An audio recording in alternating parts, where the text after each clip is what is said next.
O Vaticano tentou esconder o segredo mais sombrio de um padre. Olá, pessoal!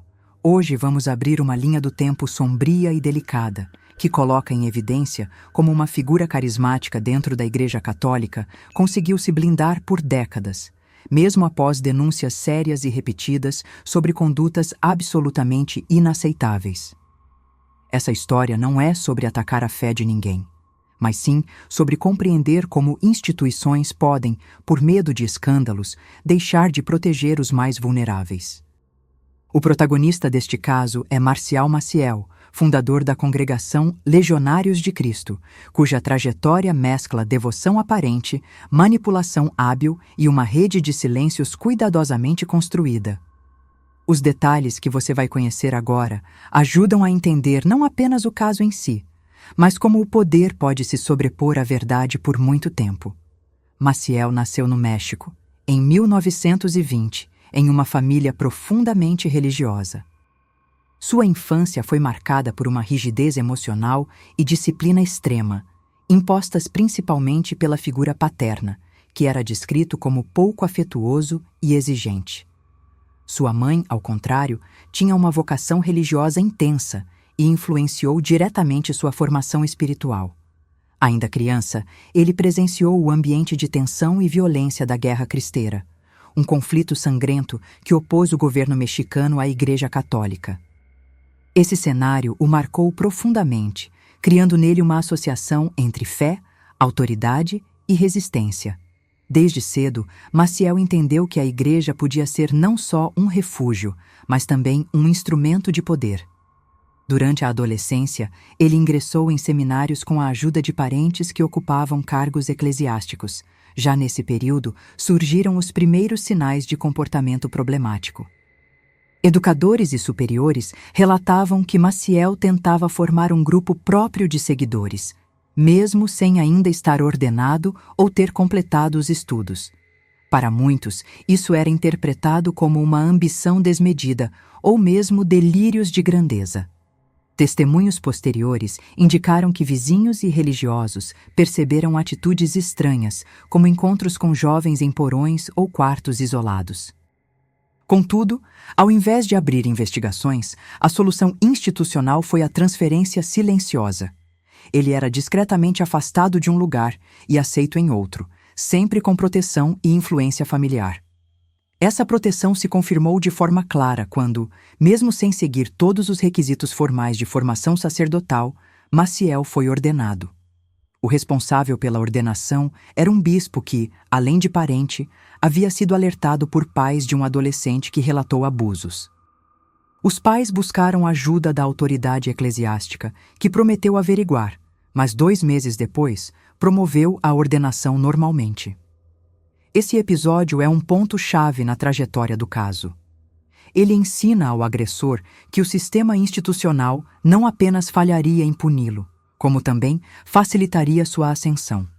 A partir daí, Maciel passou a agir com ainda mais segurança, ampliando seu grupo e seu campo de influência. A congregação Legionários de Cristo foi fundada na década de 1940. Seu início foi modesto, em uma casa simples, com jovens que viviam sob rígida disciplina e sob a autoridade absoluta de Maciel. Muitos deles tinham entre 12 e 14 anos. Ele os separava das famílias, afirmava ter uma missão divina e impunha um controle total sobre a rotina dos meninos. Vários ex-integrantes relataram que Maciel escolhia pessoalmente os recrutas, preferindo aqueles de boa aparência, vindos de famílias muito católicas. Para convencer os pais, mostrava imagens de escolas sofisticadas e prometia uma formação religiosa de excelência. Imagens que, mais tarde, muitos perceberiam ser ilusórias. Com o crescimento da congregação, veio a transferência para a Europa, onde o controle se tornou ainda mais rígido. Os jovens viviam em internatos, o acesso à informação era filtrado, cartas dos pais eram lidas previamente e até os jornais chegavam com trechos cortados. Além dos votos tradicionais de pobreza, castidade e obediência, Maciel impôs o chamado voto de caridade, que na prática funcionava como um voto de silêncio absoluto. Nenhum membro podia criticar superiores ou falar sobre o que acontecia nos bastidores. Qualquer um que ouvisse algo fora do comum era incentivado a delatar. O resultado foi um ambiente de medo, repressão e silêncio completo. Nesse ambiente de segredo, surgiram os primeiros convites noturnos para o quarto do fundador, sob pretextos variados. Alguns ex-membros relataram que os toques inapropriados eram justificados por Maciel como expressões de carinho paternal ou como parte de um tratamento médico para uma suposta doença no estômago. Em muitos casos, os adolescentes eram orientados a aplicar injeções de analgésicos potentes no próprio Maciel. Esses episódios eram envoltos em linguagem religiosa, com justificativas espirituais para o que ocorria. O medo de contrariar uma figura vista como escolhida por Deus fazia com que muitos jovens sequer compreendessem, naquele momento, que estavam sendo vítimas de abuso. Em 1956, o caso chegou oficialmente a Roma. A Santa Sé recebeu um dossiê completo com 3 acusações principais: conduta sexualmente imprópria com seminaristas, dependência de substâncias químicas e tendência a mentir de forma recorrente para alcançar objetivos pessoais ou institucionais. O documento, segundo registros consultados por pesquisadores e jornalistas, foi avaliado por membros da Congregação para os Religiosos. Um funcionário sugeriu por escrito que se proibisse Maciel de ter contato com jovens e que ele fosse suspenso de suas funções sacerdotais. Essa recomendação técnica, no entanto, desapareceria nas versões seguintes do relatório. Versões posteriores do relatório apresentado à Santa Sé, ainda em 1956, revelam um movimento sutil, porém devastador. Termos como suspensão, restrição de contato com jovens e revisão das atribuições foram gradualmente substituídos por expressões genéricas, como observação médica e necessidade de descanso espiritual.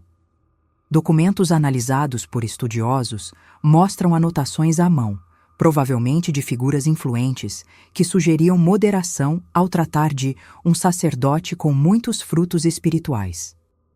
O resultado disso foi a diluição das acusações formais, permitindo que Marcial Maciel não só escapasse de qualquer penalidade, como reforçasse sua imagem de homem de Deus injustamente perseguido.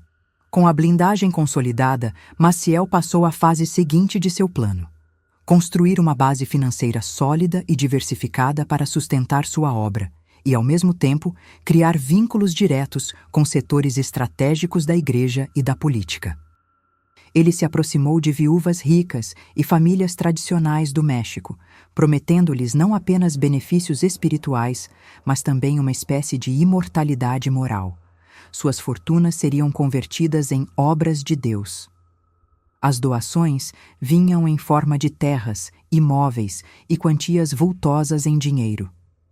Esses recursos financiaram colégios de prestígio, seminários luxuosos e casas de retiro em locais reservados, além de permitir uma rede de influência que incluía generosos presentes a membros da alta cúria romana.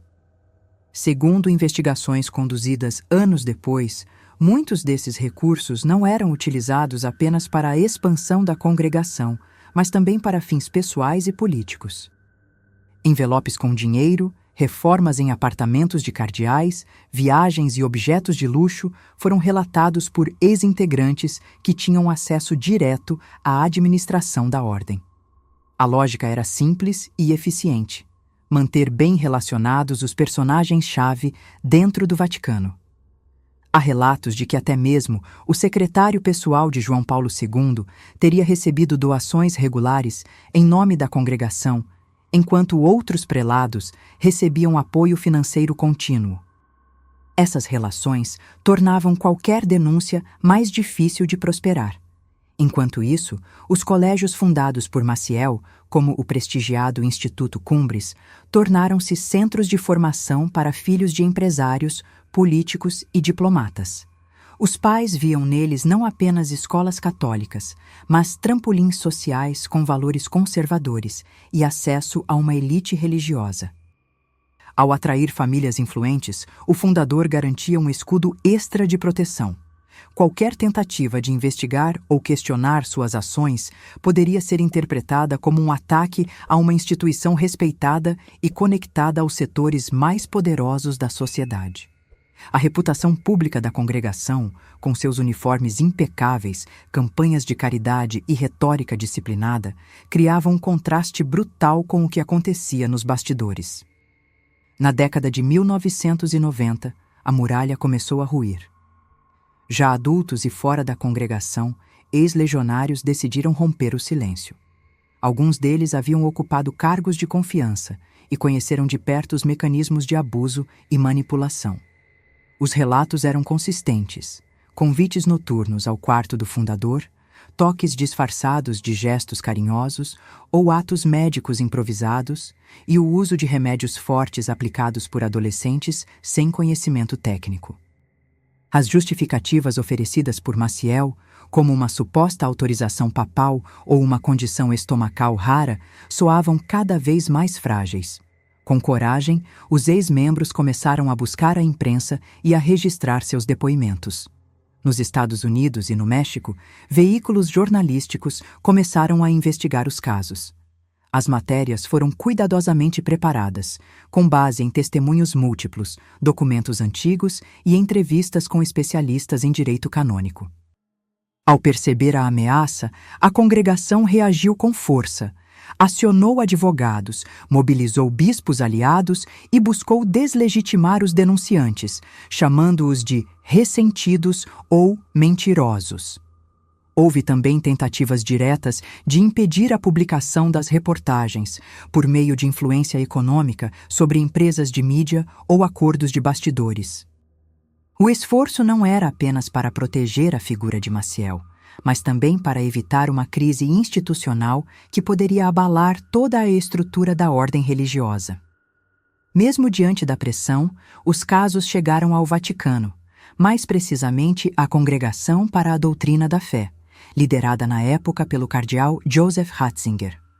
Os documentos foram analisados, os denunciantes foram recebidos e os relatos foram considerados detalhados e consistentes. No entanto, a resposta oficial foi adiada. Fontes próximas ao processo apontam que João Paulo II, ainda profundamente ligado à obra de Maciel e convencido de sua importância estratégica na América Latina, preferiu não agir de imediato. Enquanto isso, o Papa continuava a elogiar publicamente o fundador em eventos e documentos, o que para as vítimas soava como um duplo sofrimento: o abuso e a legitimação institucional do abusador. Foi apenas quando a saúde de João Paulo II se agravou que Ratzinger encontrou espaço para tomar providências efetivas. Enviou emissários a diversos países para ouvir pessoalmente os relatos das vítimas. As entrevistas revelaram um padrão inegável de conduta: manipulação emocional, uso do voto religioso como instrumento de silêncio, exploração da fé como escudo moral e a manutenção de uma rede financeira usada para influenciar decisões e evitar investigações. A essa altura, os fatos já não podiam mais ser ignorados. Em 2006, o Vaticano finalmente determinou que Marcial Maciel deixasse todo o ministério público e se retirasse para uma vida de oração e penitência. A decisão foi recebida com sentimentos mistos. Por um lado, representava a primeira ação concreta da Santa Sé reconhecendo os abusos cometidos. Por outro, era tida como tardia e branda. Maciel, já idoso, jamais enfrentaria um tribunal canônico ou civil e continuaria vivendo com certo conforto em instalações mantidas pela própria congregação. Nenhuma palavra oficial foi dirigida diretamente às vítimas. Em 2010, já após sua morte, o Vaticano divulgou um comunicado mais duro, reconhecendo que ele havia levado uma vida sem escrúpulos e causado gravíssimos danos.